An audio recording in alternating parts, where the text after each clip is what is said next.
Bueno, muy buenas, señores. Ya sabemos un poquito del modelo entidad-relación, pero vamos a ser más expertos y vamos a hablar de otras cosas nuevas en el modelo entidad-relación. Lo primero que vamos a ver son las relaciones débiles. Vamos a ver que las relaciones débiles se hacen entre una entidad que llamaremos entidad fuerte y una entidad que llamaremos entidad débil.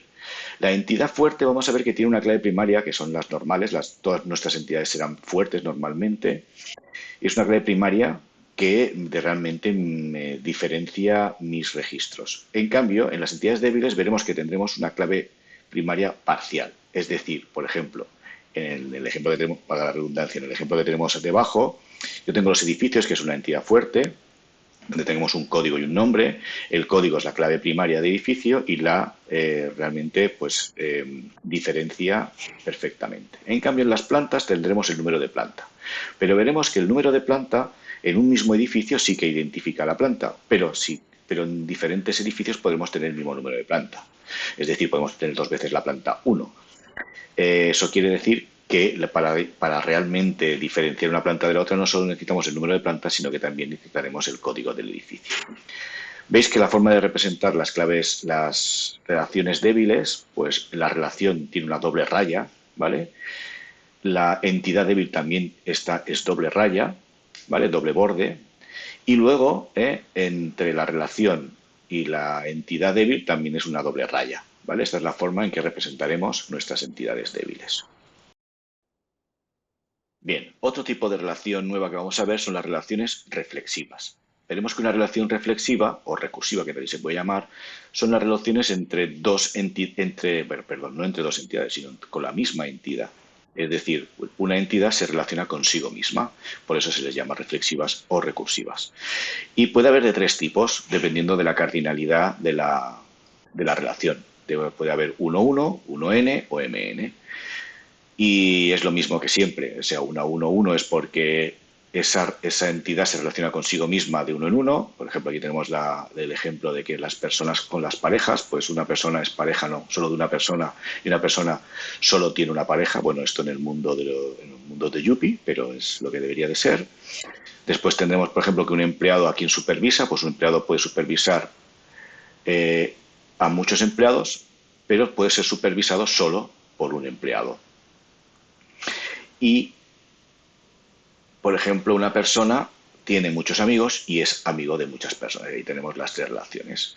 Pues es una reflexiva, por ejemplo, en este caso, personas con personas, empleados con empleados, para relacionar la misma entidad. Bueno, también vamos a ver lo siguiente. De momento siempre habíamos visto relaciones que relacionan solamente dos entidades, ¿vale? Ya sea con una débil, ya sea con una reflexiva o, como las habíamos visto hasta ahora, pues dos entidades fuertes entre ellas. Pero vamos a ver que también podemos relacionarlas con tres, cuatro, cinco, bueno, con las que queramos. O sea, una relación al final puede relacionar n entidades. Y entonces, pues hablaremos de ternarias si son de tres, hablaremos de cuaternarias si son cuatro, etcétera. En este curso solo vamos a ver las ternarias, es decir, tres entidades. O a veces, alguna vez puede ser que nos salga una cuaternaria, pero va a ser muy raro. Pero sabiendo hacer una ternaria, las cuaternarias o las quintuarias serían del mismo tipo. Por ejemplo, aquí tenemos un ejemplo en que tenemos cuatro entidades, entidad A, B, C, D, todas relacionadas, ¿sí? Y entonces vemos que, por ejemplo, aquí tenemos una 1MNP. Ahora vamos a ver un poquito todas las posibles relaciones que tenemos con las ternarias. Bueno, pues la primera cardinalidad que vamos a ver de las ternarias es la 1-1-1. Es decir, por ejemplo, en este caso, que tenemos tribunales, tesis y doctorantes, que son los que están presentando la tesis, pues dado un tribunal y un doctorante, solo está presentando una tesis. Dando la tesis y un doctorante, solo tenemos un tribunal, y dado un tribunal y una tesis, solo tenemos un doctorante.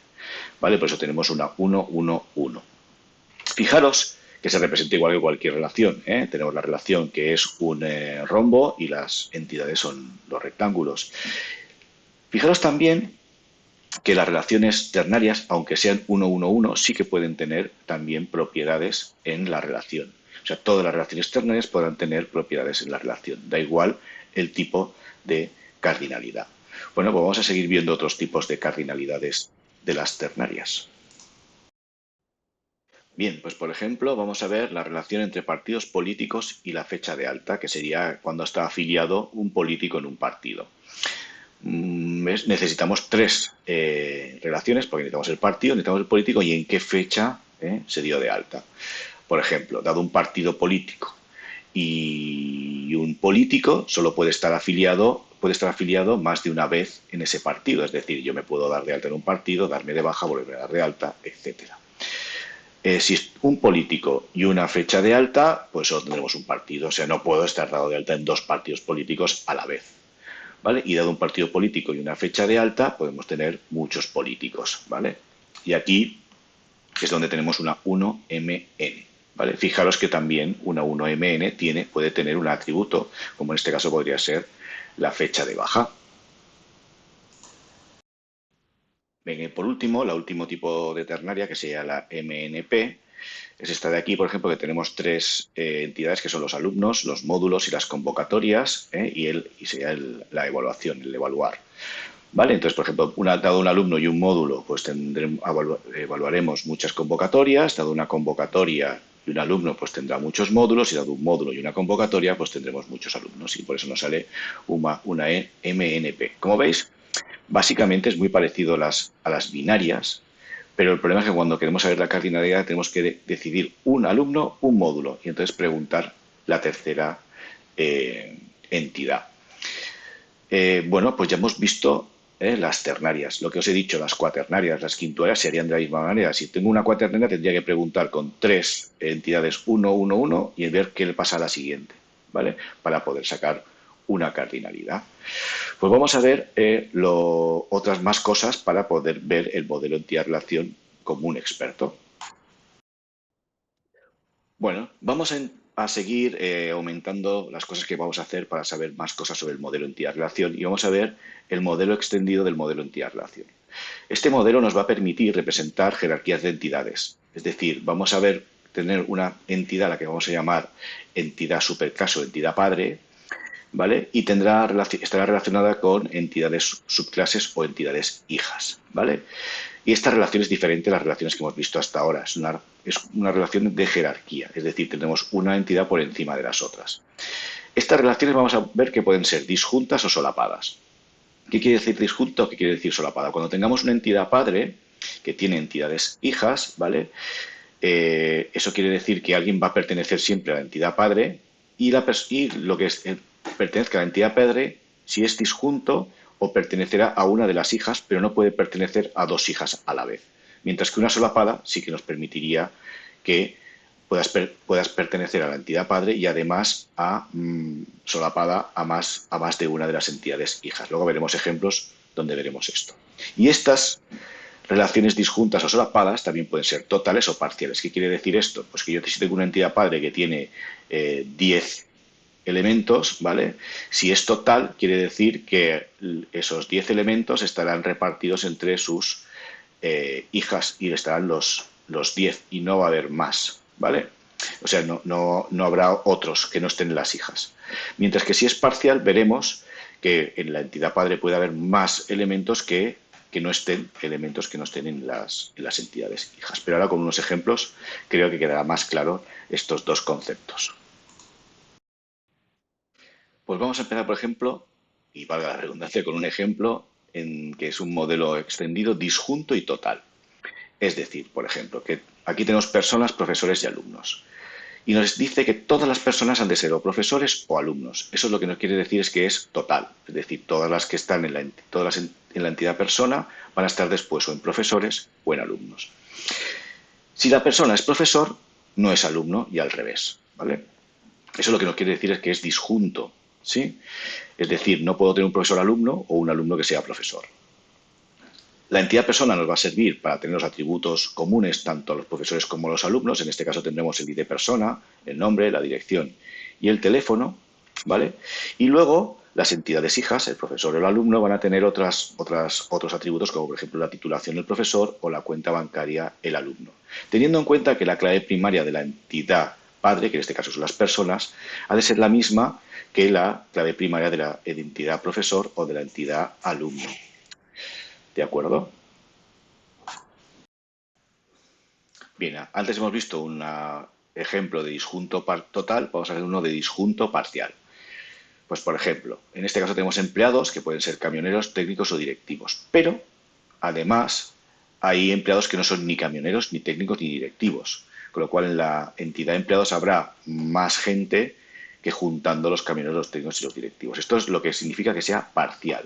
Si fuese total, esto no pasaría, todos serían o camioneros o técnicos o directivos. Si el empleado es camionero, no puede ser ni técnico ni directivo. Y así y con el resto. Es decir, un técnico no puede ser ni camionero ni director y un directivo no puede ser ni técnico ni camionero. Eso es lo que quiere decir que es disjunto igual que antes, ¿vale? Y lo mismo, ¿vale? Las entidades padre, las entidades hijo, pues tienen los atributos en común y las claves primarias tienen que ser las mismas y luego tienen algunos atributos que son diferentes. Bien, ahora vamos a ver un ejemplo de solapado y total, ¿vale? En este caso tenemos empresas públicas y privadas y nos están diciendo que las empresas pueden ser a la vez públicas, no, perdón, las empresas han de ser públicas o privadas. Eso lo que significa es que es total, es decir, no hay empresas que no sean o públicas o privadas. Luego podremos ver que una empresa pública también puede ser privada a la vez. Y eso es lo que hace que sea solapado, es decir, podemos encontrar la empresa A tanto como pública como empresa privada. Esto, por ejemplo, nos puede pasar con los coles concertados, porque en el fondo podríamos verlos como una empresa medio pública, medio privada.